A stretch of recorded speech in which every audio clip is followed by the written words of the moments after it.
In the trade war, Canada and China fired the latest shots today. The province of Ontario put a 25% surcharge on electricity sales to Michigan, Minnesota, and New York. Ed O'Keefe will have more about that from Ottawa.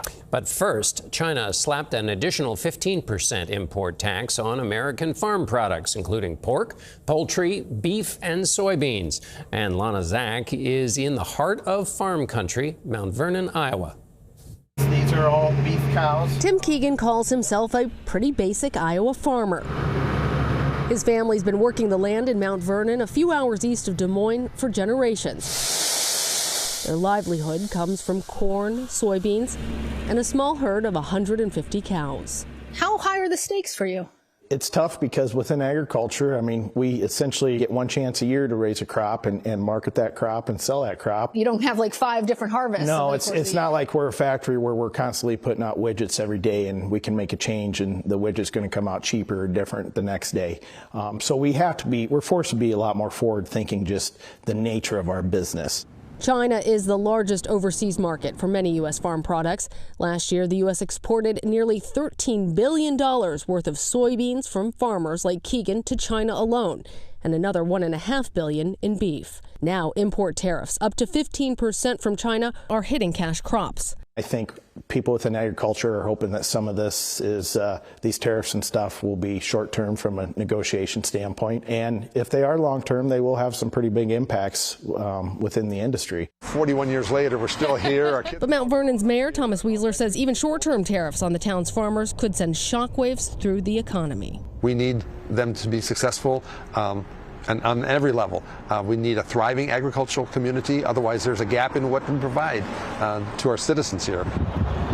It will ripple down through our main street, through our community, and it'll affect local leadership.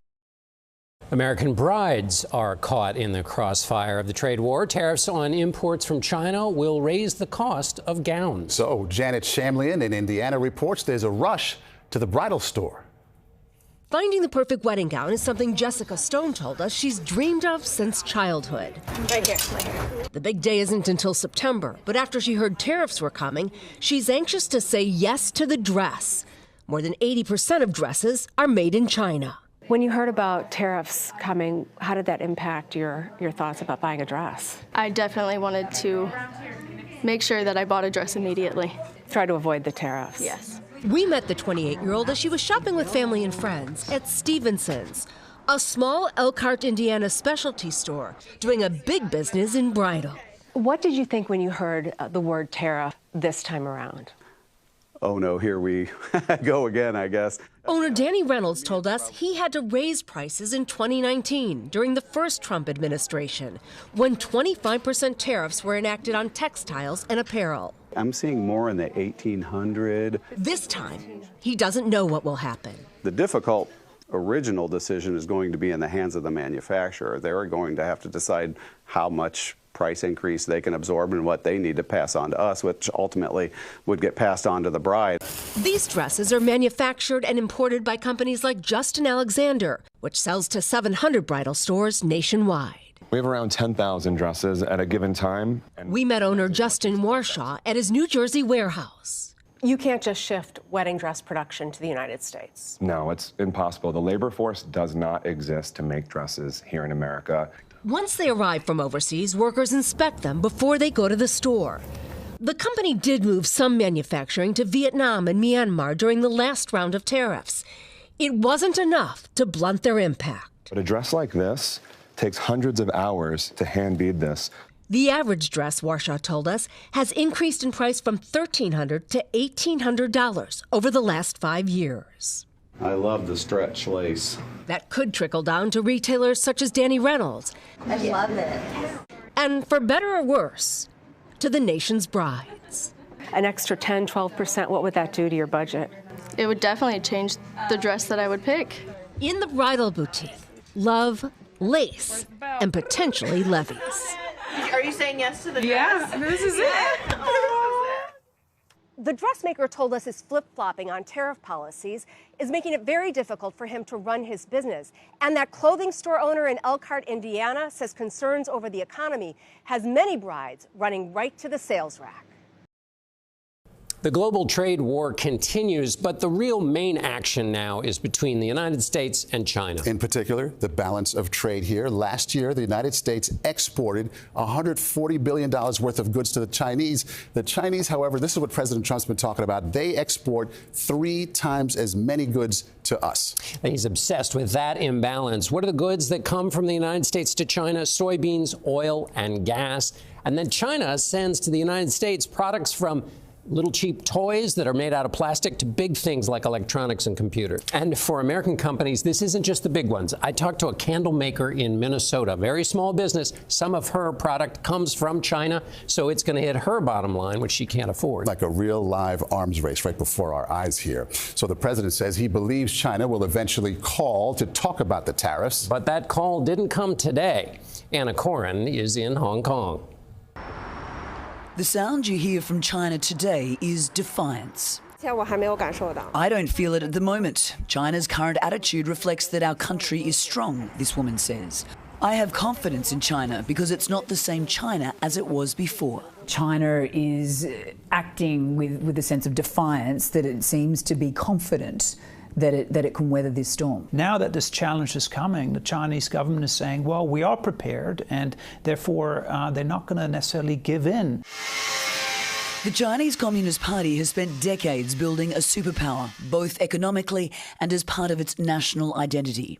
HSBC Bank chief Asia economist Fred Newman says, at some point, this becomes about who can endure the most economic pain. If you look at 3-4 years down the road, China could live without access to the U.S. market. That's because China has prepared for this moment since 2018, after being caught off guard in the first trade war. Since then, it's worked to reduce its reliance on U.S. markets, with exports to the U.S. now just 3% of its economy. President Xi Jinping has also pushed for greater domestic consumption in an effort to pull through this crisis. China will also suffer, but I truly believe China will not be the first to blink. But if the relationship continues to worsen, Chinese government advisor Victor Gao fears where this could lead. If we look into history, normally such maximum trade malpractice and maximum pressure on trade will lead to war. Anna Coren joins us now from Hong Kong. So, Anna, this is not just about economic tension, but military tension as well here. Absolutely, and that is very alarming. The key flashpoints, Maurice, Taiwan, that self-governing island that China lays claim to, sees it as part of its sovereignty. It wants to reunify with Taiwan with force if necessary. Now, previous U.S. administrations have said that it would protect Taiwan. And we only saw those military drills that China staged around the island last week. The other flashpoint being the South China Sea, which once again China lays claim to. Anna, there's an official line coming out of the Communist Party. What are you hearing in your conversations, though, beneath that with regular people? Yeah, John, obviously the projection from the government, it's one of defiance and strength, but everyday people are concerned. Youth unemployment is high. Business owners are concerned how this trade war will affect their livelihoods. The reality of President Trump's trade war sank in today. And the financial markets sank with it. After yesterday's market rally, fear and uncertainty returned, sending stocks lower again. The Dow lost 2.5%, the S&P nearly 3.5%, and the Nasdaq fell more than 4%. It is becoming increasingly clear that this is a trade war principally between the United States and China, and both sides are digging in. It only got worse when the White House revealed the U.S. tariff on China is even higher than first announced. The president says he is ready to talk to the Chinese, but even though they export millions of phones to the U.S., they are not ready to pick one up to call Mr. Trump. We begin tonight with Nancy Cordes at the White House. Nancy? Maurice, the president may have imposed a 90-day pause on many of his new tariffs, but he did not pause the ones on China. In fact, he pushed them even higher. And those triple-digit tariffs are already starting to take a toll on the thousands of U.S. businesses that import goods from America's third largest trading partner. So we're very happy with the way the country's running. Today's market slide started while President Trump was meeting with his cabinet, and just after the White House clarified that its new tariff rate on most Chinese goods is now an unprecedented 145%. I think that we'll end up working out something that's very good for both countries. I look forward to it. But no talks are currently scheduled. For now, the tariff will get passed on almost entirely to American businesses and customers. And 73% of America's smartphones, 78% of our laptops, and 77% of our toys come from China. China is the source of the raw materials for really the entire handbag industry. Sarah Wells started her business designing bags for new moms 13 years ago. Today, she has 6 employees and imports tens of thousands of her bags from China each year. For her, the pain has already set in. I was actually bringing over some goods from China, and in the midst of shipping those over here, the first 20% tariff hit, and I had to come up with the cash for that. How much cash are we talking about? I had to put up just over $15,000 to get my goods out of the port that I hadn't expected to have. And that was before Trump hiked China tariffs to 145%. At this point, it might as well be 1,000%. It's just insurmountable for small businesses. I mean, I can't do that. That exceeds the cost of the manufactured product. What are your options if you have to pay $100,000 suddenly? I mean, really, I'd have to lay off my staff to get the goods out of port, and then how would I run the business? So at this point, it's really halted ordering, which has a long-term effect, because even if the tariffs went away, say, in 2 weeks or 6 months, I'm going to have a huge gap in my inventory. I won't have product to sell, and I'll start losing sales. So all of this has a really ecosystem effect on my business from top to bottom. Nancy, I talked to a small business owner who was trying to find an alternative market somewhere overseas. Is Sarah Wells trying to find somewhere else to get bags from? Oh, absolutely. She has already flown to Cambodia to look into moving her production there. She says it's doable, but it would take, she estimates, about 3 to 6 months to get up and running. So that's a big lag time for her, which is why she wishes that the administration would have given U.S. businesses some lead time so they could adjust their supply chains. And by the way, Trump is threatening to impose a 49% tariff on Cambodia, so that is not a risk-free option either. And Nancy, the president talks about manufacturing in the United States. Has she considered doing that herself? Oh, absolutely. She says she'd love to produce in the United States, but she has looked, and there are simply no factories mass-producing bags here in the U.S., at least not right now.